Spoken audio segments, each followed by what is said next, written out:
All right, Wes, let's start with Jamal Murray. The big story, I think, in terms of NBA contract news over the last week, finally got done with Denver. Finally got done with between him going back to the Nuggets, doing what I think we all thought they had to do.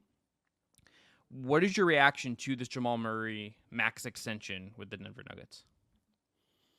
That it's a lot of money for a player who's never been an all-star, has never been an all-NBA team, but is getting paid like he's been on multiple NBA teams and multiple all-stars. Jamal Murray is a good player. I don't think that in a vacuum he's worth 4 years, $208 million. I don't think Tied, that that's tied, polarizing tied. of a Yeah, but tied to the Nuggets for 5 years, 244 in total. Like that, they're paying close to a quarter of a billion, quarter of a $250 million basically for Jamal Murray. and yeah, I mean I think in today's CBA you basically get two max guys, and you have to build the rest of the roster around them. Nikola Jokic isn't going anywhere. Obviously, he's your top guy. He's your max guy. Now Jamal Murray is that max guy, and it's been a rough few months for him. He is coming off of his best regular season ever, but the playoffs weren't great. The Olympics were even worse. There's questions about his health, but this is definitely a signal that the Nuggets are committed to Jamal Murray.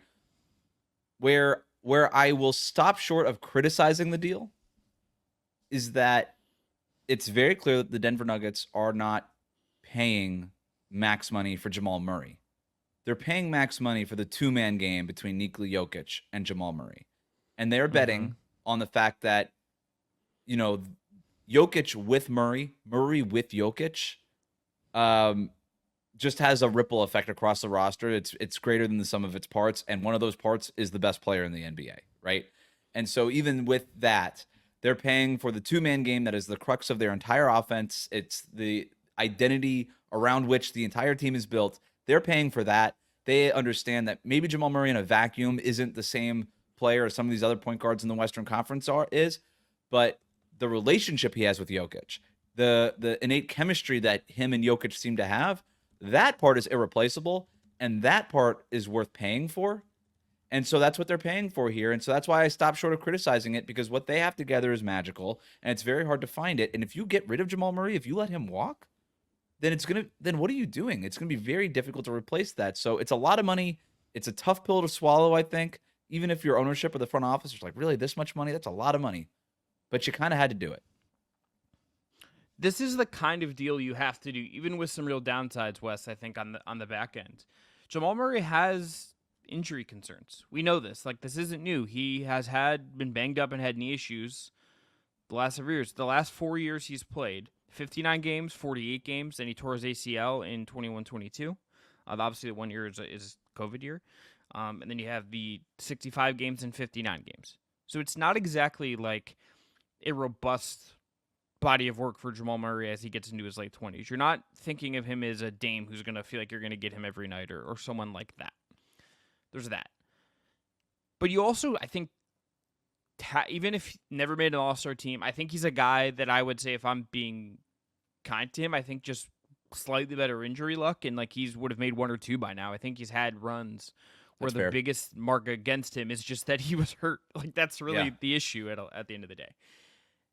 To your point, it's like you are paying to keep Murray and Jokic together, and everything Denver does is about Jokic first, and it's about that partnership second. If they were to make if they were tomorrow, to trade Jamal Murray, or if you go back in time and it's like there was the Cavs were trying to poke around on Murray for a Kyrie thing at one point, like way back when Kyrie was in Cleveland and like their roster was in a weird state there. They called about trying to do a Kyrie Murray thing. There's no guarantee that if you trade Murray for another star guard, let's say Trae Young right now, or Darius Garland with Cleveland, or someone like who's a good player with similar contracts, like in the way that math works, it's really risky to think anyone else is going to come in and have that same natural chemistry and be able to hit the ground running and contend for a title with Jokic on day one. It's not that Yeah. Jokic is hard to play with. He's easy to play with because he makes everyone around him have good shots. But there's a timing, there's a read and react element to it. There is a like natural kinetic basketball energy between these two guys that has developed over time, and I think is also organic to how they both play. That any other star player or fringe all-star player you went out and got to try to replace him because you think they're better in a vacuum, you don't know if the fit with Jokic works the same. So I think they have to do this. The question I think then becomes for me, it's like, okay, you do this. We know kind of what their ownership situation is like a lot of the times with how they spend. What is the domino in 6 months? Like, are they going to try to split MPJ into two players, or is there like a they move off of Christian Brown? No, I think they want to end need up paying him something's going to have to happen. But before I get to that, because I have some ideas here, but the thing you were talking about with Jamal Murray and Nikola Jokic together, right? Nikola Jokic, we know, makes everybody better around him, but there's not a lot of players who actually make Nikola Jokic better. Jamal Murray is one of those players.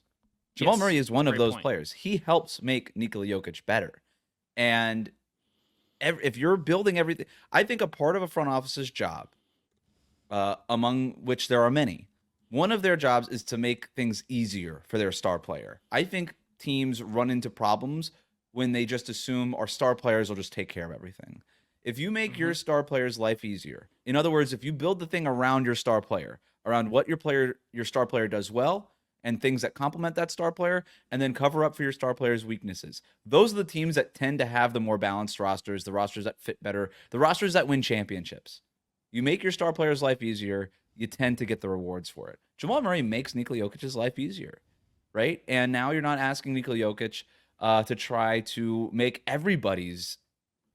Nikola Jokic's job isn't to make everybody better. It's to make basically everybody other than Jamal Murray better. Now, and I'm not saying he does make Jamal Murray better, but because there's that sort of magic chemistry, he doesn't have to work at it, it feels like. It just feels like at this point, they did have to work at it. They hammered it out. They have that chemistry now, but now it's just sort of turnkey in a way that maybe that's not the case with everybody else on the roster. In terms of what happens next with the Nuggets, this is why I also wasn't super hard on them for not bringing back Kentavious Caldwell-Pope. And I'll be specific here. I was hard on them. I wasn't super hard on them. Right? I was hard on them, not super hard on them. It doesn't get into, they're not dipping their toes into the water of malpractice and not bringing Kentavious Caldwell-Pope back, because this team does have to make some decisions. And this team's only going to get more expensive. Nikola Jokic's contract is only going to get more money. Jamal Murray with this extension is eating up a big part of your contract or your salary cap. Aaron Gordon is going to be due for an extension soon. And he's not as important as Jamal Murray, but he's pretty close, right? And that's not a guy you can afford to let get away. And he's got a player option for next year. He is still extension eligible, by the way. Like, he could sign this extension. But I do wonder where this team finds cap savings, because they had to let KCP go at $20+ million a year if they envisioned that they were giving Jamal Murray this money. I can at least understand from, look, ownership is only willing to foot this kind of bill. They're not willing to go all the way into the luxury tax, the second apron, or anything like that. Again, they should be. You could criticize them for wasting Jokic's prime years, but I can at least understand it from a business perspective. It makes it so that Christian Brown, Swather, Peyton Watson, one of these guys have to pop. At least one of them. It feels like two. I think two or like three. Yeah. Like, I think like they need Strawweather or like someone else, Hunter Tyson, like someone else to come along. They need a couple of these guys to hit. And Wes, I would say this too. I would agree with you everything you said about KCP, but I think that's like the one core guy that they could let walk. You can't let any else of them walk. It's like you kind of picked. Okay, you had to pick. It's like KCP is the year 10 wing vet. You know, he's already at 30. You let him go and you say, okay, yes, you know, I understand that Aaron Gordon's about to be 30, all that stuff, but he's like a little bit younger, theoretically a harder skill set to go out and find a replacement for.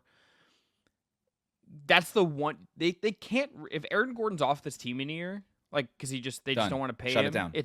Shut it down. Like, what are you doing for Nikola Jokic? Right, and that's what they're anticipating. And if Christian Brown does pop, then you might have to re-sign him in a couple of years also. And so you have all these things. So you had to do some long-term planning. And by the way, we heard Calvin Booth talk about this. Like, this is all about a long-term plan. Again, you could just say, well, just bring him back, just pay him a ton of money for a year. And there's no reason why they couldn't have done that other than going deep into the luxury tax, because you could have given him an Isaiah Hartenstein contract. You can give KCP $30 million for 1 year. He might pick that up. Just say, all right, let's try it again next summer. But the point is, you can't let any more of these guys walk away for nothing the way that KCP walked away for nothing. So you mentioned Michael Porter Jr. earlier. That he's probably overpaid for who he is as a player. He's a good player on this roster. He's a needed player on this roster. He's a guy who shoots threes at a high volume, at a high clip. They need guys like that on this roster.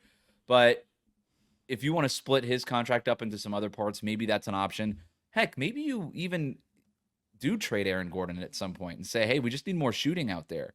Like, I think everything could be on the table for this team. The one thing that can't be on the table is letting any of these guys get away for nothing the way that KCP did, because you're still only working with a limited amount of resources.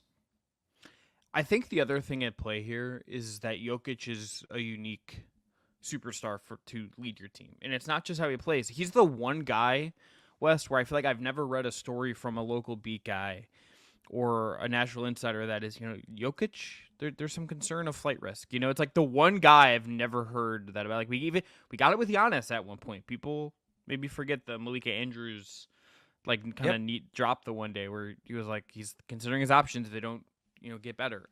We've heard that about Luka from Tim McMahon. Like we've heard about Jimmy Butler, as we're going to get to later. We've heard about that with everybody except for Jokic among like the top 15 to 20 guys in the league, and especially the upper echelon in the top 5, the top 3. He's the one guy we've never heard that about. But I wonder if even he, considering he doesn't, like, I know we think of him as the horse guy and like he just wants to be in Serbia doing his horses and doesn't really care about this. You aren't as good as him year after year if you're not a competitive motherfucker who wants to win at the end of the day. He wants to win, right? So what is the line for Jokic where you don't piss him off is like sort of where I'm wondering here as they build this. Yeah, I mean, you win the championship in 2023. You're close to making the Western Conference Finals last year. You don't make it. You've had a talent drain on the roster for 2 years. You've lost Bruce Brown. You've lost Jeff Green. You've lost now KCP. You've replaced them with Russell Westbrook and Dario Saric, which is a huge downgrade. You're banking on some internal improvement. This, to me, is the last year. Like, if you don't get back to at least the Western Conference Finals, if it's not clear that, hey, as long as it's clear to Jokic that there was something that they could have done on the court to make the NBA Finals, I think he'll be okay with it. But as soon as he looks around the locker room and he says, we just don't have enough, then, and as the, teams like OKC and Minnesota start stacking talent on their rosters, like, yeah, maybe, after a couple of years. I also say this. Jokic isn't really that guy to apply pressure to the front office. Aaron Gordon isn't that guy. He's a little bit more soft-spoken, I think. Jamal Murray might be that guy, though. I think Jamal Murray, if he's got an all-star caliber season and he's locked up into this max contract, and, when you give him a max contract, you're telling him, hey, we're building around you. You're a core foundational part of this team. If there was ever doubt before, which there shouldn't have been, there's certainly no doubt now. What's stopping Jamal Murray from going to that front office and saying, hey, stop being cheap? Like, I think Jamal Murray, that's definitely in his personality to go up to somebody in ownership of the front office and say, no, we need more. We can't keep letting good players walk away for nothing. I believe he was also at the Sphere. Big UFC guy, Jamal Murray. Where are they in terms of teams with pressure this year, Wes? Well, and the Nuggets part of this and this. Where, in terms of teams that have pressure on them to win something this year, to make the season hit its ceiling, where are they at on that for you? Because I both like feel some stress for them, and then I also think they won a title 2 years ago. They still have Jokic in his prime. Like, the window isn't short by any means, and I wouldn't like be shocked if they just like have the same result as last year, where they get to like the second round and the West is just loaded and whatever. But where are they in terms of your pressure index when we think about teams that are going to have a lot on them this season? So I don't have like a list of my pressure index in front of me. I would just say they're pretty high. I just think they always are. When you're dealing with a player in his prime, the quality and the caliber of Nikola Jokic, who's going for all-time status right now. I mean, Jokic could be one of the greatest 10 players that we've ever seen, right? That's sort of the resume that he's building. When you're dealing with that kind of player, there is pressure every single year, regardless of what it is you do as a front office, regardless of what any excuses might be, salary cap, whatever, luxury tax, don't care. You've got pressure. And so it's a lot. And I think this team, to me, do they need to win a championship? I don't know. They just won in 2023. We tend to just have such short memories with this stuff. Yeah. And discount how hard it is to win a championship, but to make the Western Conference Finals, I think anything less than that, anything of making the conference finals to me would be a failed season for Denver. Western Yeah. Conference Finals, that means you have a chance to make the finals, and once you're in the conference finals, once you're in the NBA finals, obviously you have a chance to win the whole thing. So this is a team that needs to get back to the conference finals.